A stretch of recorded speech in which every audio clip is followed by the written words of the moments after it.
Bonjour, comment ça va? Vous allez bien? Hello, how are you? You are going fine?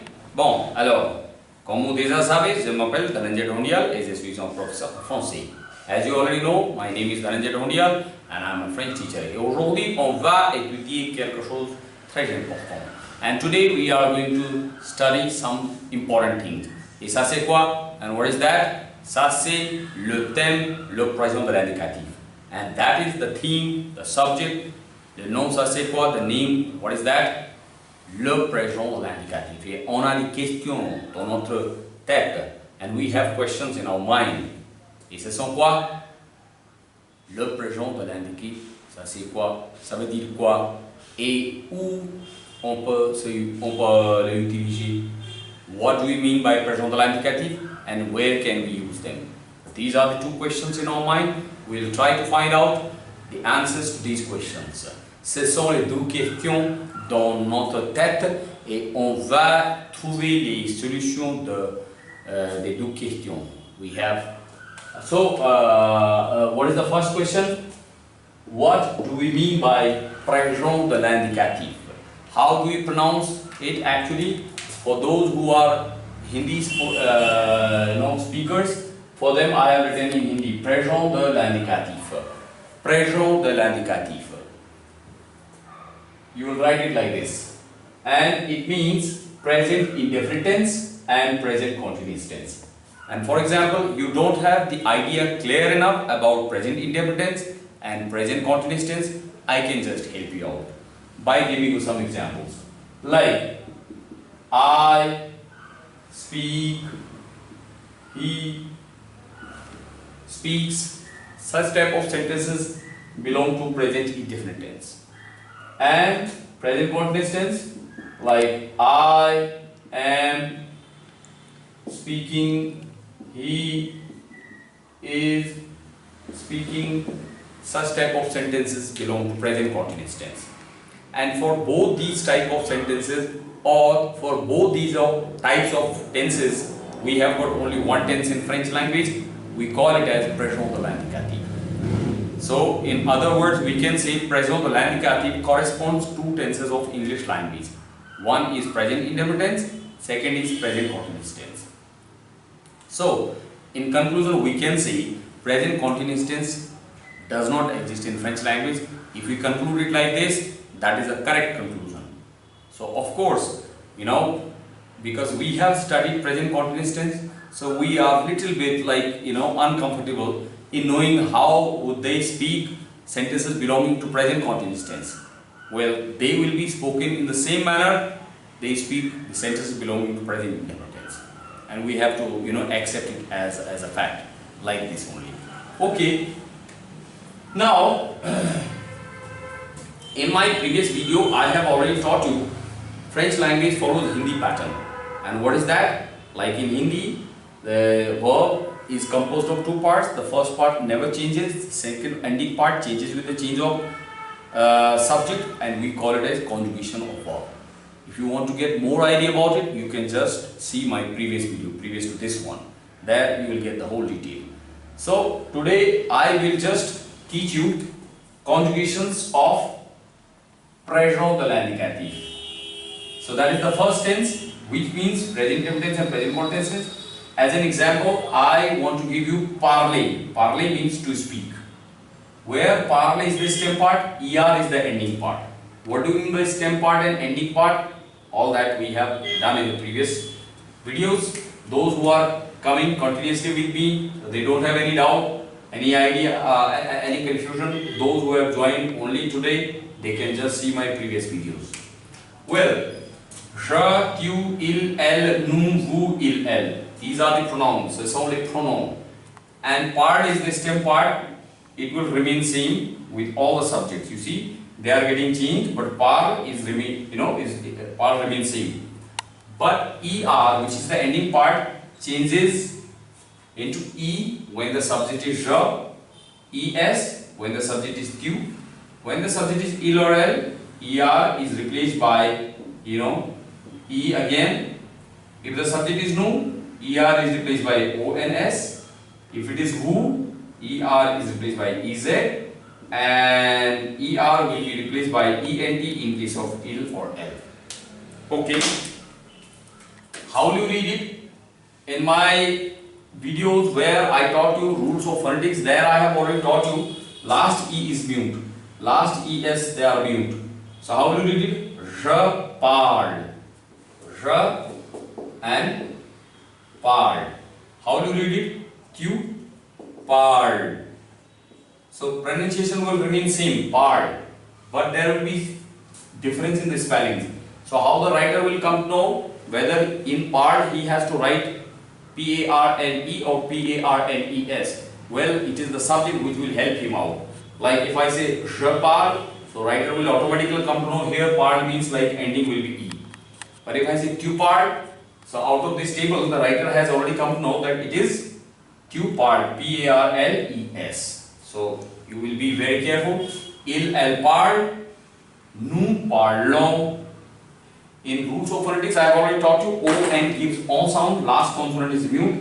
So nous parlons, vous parlez, last Z that is consonant being consonant it will be mute, and in case of il, elle parle, because ENT you will write it, but ENT at the end of a verb is always mute in French. So this thing you will keep in your mind, ENT to the end of a verb is always mute. So il, elle parle.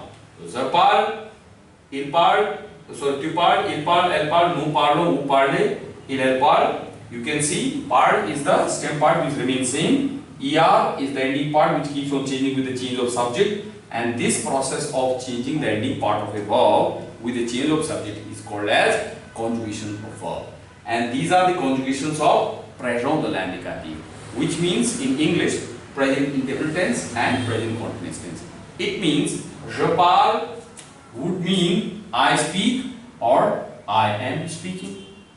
Tu parles means you speak and you are speaking. You are speaking. Il parle means he speaks and he is speaking. Elle parle means she speaks and she is speaking, like that. So as I have already told you, present continuous tense doesn't exist in French language. Okay. So let us try to understand it better by some examples. The examples, like for example I say, I speak Hindi, English and a little bit of French also. So what is I? Je. And with je, parler will get conjugated into par. And Hindi they speak Hindi like this. To English they say anglais. And that is a will be un, little will be petit, bit will be pa, off will be the, and French will be français, also will be aussi. Now this sentence is incorrect. There are some mistakes. So which are those mistakes? To come to know those mistakes, I will tell you certain things. You see in English, you see H is capital, E is capital, F is capital. Why? Because they are the proper nouns. And in English, proper nouns, they are always written with the first letter capital. But in French, languages are never considered as proper nouns. Rather, they will be considered as common noun. And common nouns, when they are common nouns, so they are never written with the first letter capital. So here, that is the first thing we have understood why H is small here. A, E and F, they are written with the small alphabets, small letters, because they are not proper noun, they are the common noun. Now, in French, common nouns are always written with the articles, and generally definite article. So definite articles we have already done in previous videos. You can see le, la and les. Language as a noun is considered as a masculine noun. Like in Hindi, languages are feminine. Like in Hindi we say तुम्हें हिंदी आती है, तुम्हें अंग्रेजी आती है, तुम्हें French आती है. We never say तुम्हें हिंदी आता है, तुम्हें अंग्रेजी आता है, तुम्हें फ्रेंच आता है. Because in Hindi language is a feminine, but out there in German, in French, it is considered as a masculine. And if it is masculine singular, with the masculine singular definite article we use le. So it will be le. And here we won't use le. Why? Because le is article, and articles are actually part of adjectives. And any noun cannot be preceded by double adjectives. So here French is a noun, and un petit peu, this much is the adjective. And as I told you, article is a part of adjective. Articles are part of adjective. So double adjective cannot come here. So that's why we cannot write here le. Un petit peu de le français. No, that will be wrong. So je parle le hindi, le anglais et un petit peu de français aussi. But let us not forget the previous rules which we have done. One of them is what? When a word ends in a vowel, next begins with a vowel or mutage. In that case, the first vowel is usually replaced by an apostrophe, and then both the words will be written and spoken together. Where in French, H is always mute. So how will you read it? Lindi. And same, if a word ends in a vowel, next begins with a vowel, in that case, both the first vowel will be replaced by an apostrophe, and then both the words will be written and spoken together. So it will be longley. Longley. A-N gives on sound, A-I gives a sound. How will you get this idea? For that, you just refer to my video where I have taught you French rules of phonetics. So there you will get all these rules. So finally, it is je parle l'hindi, l'anglais et un petit peu de français aussi. EU gives a sound. All that I have taught you. So finally, you will say, alors je parle l'hindi, l'anglais et un petit peu de français aussi. I hope you must have got it. If you have really got it, so let us do one more sentence. Suppose you want to say, we study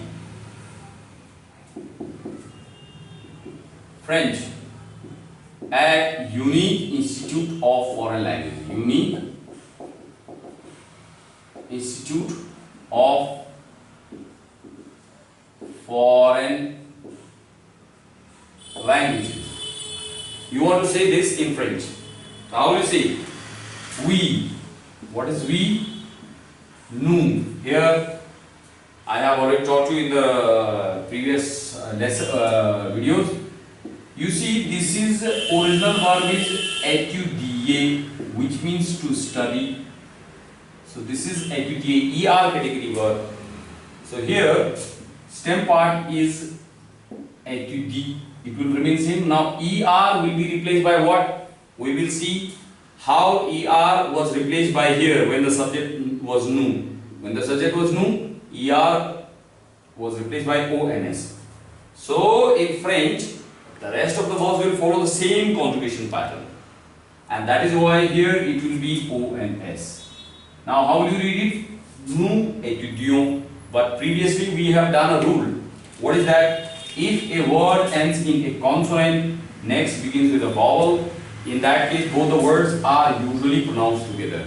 So I am drawing this line between these two words, not just because French people do like this, but just because I want to help you out, because you are you are just a beginner, you are learning it like initially. So how do you read it together? Nous étudions. Nous étudions, and then French. To French they say le français. Now here I wrote le. Why? Because here we don't have adjectives like here. So nous étudions le français at, for this they read a. Unique Institute of Foreign Languages, that is a title. So it will remain same. Unique Institute of Foreign Languages, the title will remain same. So finally, how will you say? Nous étudions le français à Unique Institute of Foreign Languages. Nous étudions le français à Unique Institute of Foreign Languages. Can you speak it like this? Just try it out, because unless you try it out, result will not be there. So just do it, by yourself also. Nous étudions le français à Unique School for Languages. Nous étudions le français à Unique School for Languages. Okay. Let's do. Suppose you want to say, they live here in India. They live here in India. So we know they, but live. How will you read it? Habite? No. Because we have already, we know H is mute. So how will you read it? Habite. Habite. You will write H, but it is mute. In French, H is always mute. So habite means to live. ER is the ending part, so this belongs to the first category. Here, habite is the stem part. So they, we don't know whether they are male or female. In that condition, you should always go with the male. So il, and then habite, and then ER will be replaced by what? For that we will see this table again. What happened here? ER was replaced by ENT in case of il or L as a subject. So the same thing will happen here, ENT. But here I have already taught you, ENT is always mute. ENT at the end of a verb is always mute. You will write, you won't pronounce it. So il habite, and here is ici, and in, that is on, and to India they say and. But how do you read it? When a word ends in a consonant, next begins with a vowel, in that case both the words will be pronounced together. So how will you read it? This en gives on sound. You can see my video where I have taught rules of phonetics, French rules of phonetics. On, there I have taught you en gives on sound. In gives an sound. And because of reading together, it will be on and. Last E is mute. So on and. So it is what? Il habite ici on and. And some people read it together because it is ending in consonant, it begins with a vowel or mute S, so in that case both the words will be pronounced together. So some people will say il habite ici on and. Others will say il habite ici on and. So in language we have to be a little bit flexible. Il habite ici on and. So you have finally understood how ER changes with the change of subject. In support of that, I have given you some examples, and in my next video we will go with IR category verb and then RE category verb.